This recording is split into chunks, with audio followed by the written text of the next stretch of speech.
Ya belakangan ini saya kadang dengar juga ada ceramah yang mengatakan jangan dekat-dekat ulama, jangan ikuti ulama yang terlalu dekat dengan umarok misalnya. Nah, ini maksudnya gimana? Hati-hati dengan ulama yang runtang-runtung dengan umarok.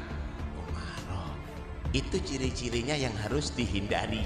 Nah, justru diperlukan peran ulama khususnya dalam konteks Indonesia ini, peran ulama untuk menjembatani antara masyarakat, rakyat, warga masyarakat itu dengan umarok. Wah, jadi nanti dikampanyekan kiai NU tidak boleh diikuti karena dekat dengan umarok. Gimana ceritanya ini?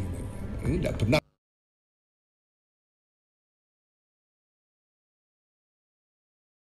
sama sekali. Jadi omongan yang mengatakan ulama yang dekat-dekat dengan umarok harus dijauhi itu tidak bisa diterima.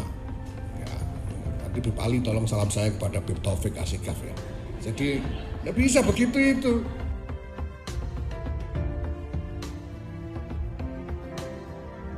Ada lagi isu tentang isu yang nadanya itu seperti merendahkan atau menganggap hina, menganggap jelek umarok. Hati-hati dengan ulama yang runtang-runtung dengan umarok. Saya ulangi ya. Hati-hati dengan ulama yang runtang-runtung dengan umarok. Itu ciri-cirinya yang harus dihindari. Itu ciri-cirinya yang mitasi.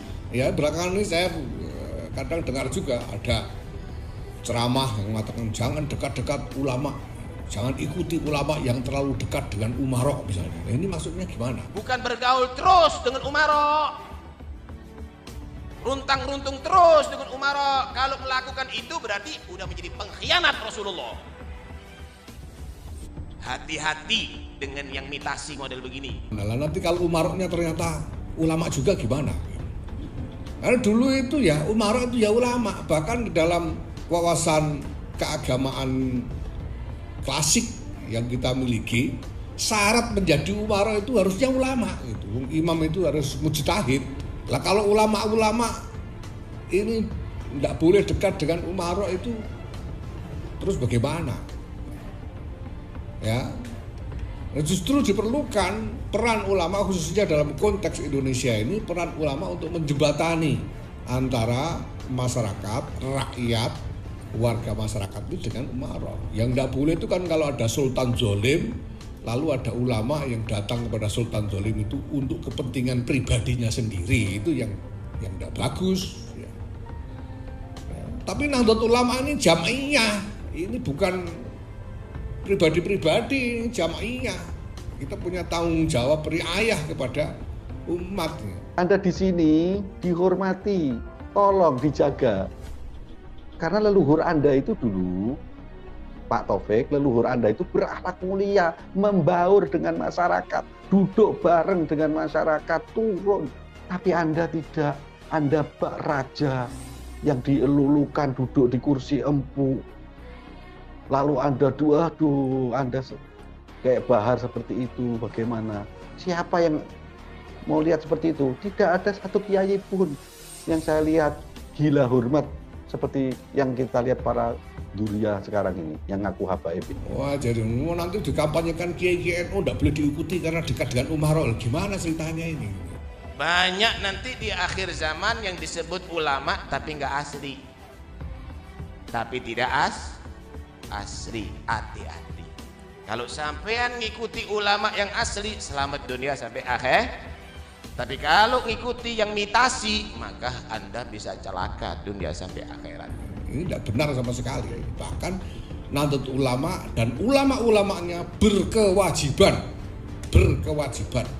untuk tidak jauh-jauh baik dengan umarok maupun dengan ro'iyah, karena dua-duanya merupakan bagian atau lingkup dari tanggung jawab ulama untuk mengasuh masyarakat secara keseluruhan. Nah, ini penting ditegaskan ya. Gak ada satu kiai pun yang melarang itu ikut para habaib. Justru ada habaib yang melarang umat ikut para kiai yang dianggapnya membenci habaib. Sementara saya belum pernah menemukan adanya kiai Membenci Habaib. Loh, yang paling menghargai, yang paling mencintai, yang paling menghormati para habaib hanya Nahdlatul Ulama, NU. Saya kasih tahu, kalau tidak ada NU, siapa yang mau mencium tangan para habib? Nggak ada. Anda jangan berbolak-balik. Coba Anda tinggal sana di Arab Saudi, nggak ada harganya Anda. Jadi omongan yang mengatakan ulama yang dekat-dekat dengan Umarok harus dijauhi itu tidak bisa diterima. Ya, nanti Bib Ali tolong salam saya kepada Bib Taufik Asikaf ya. Jadi tidak bisa begitu itu.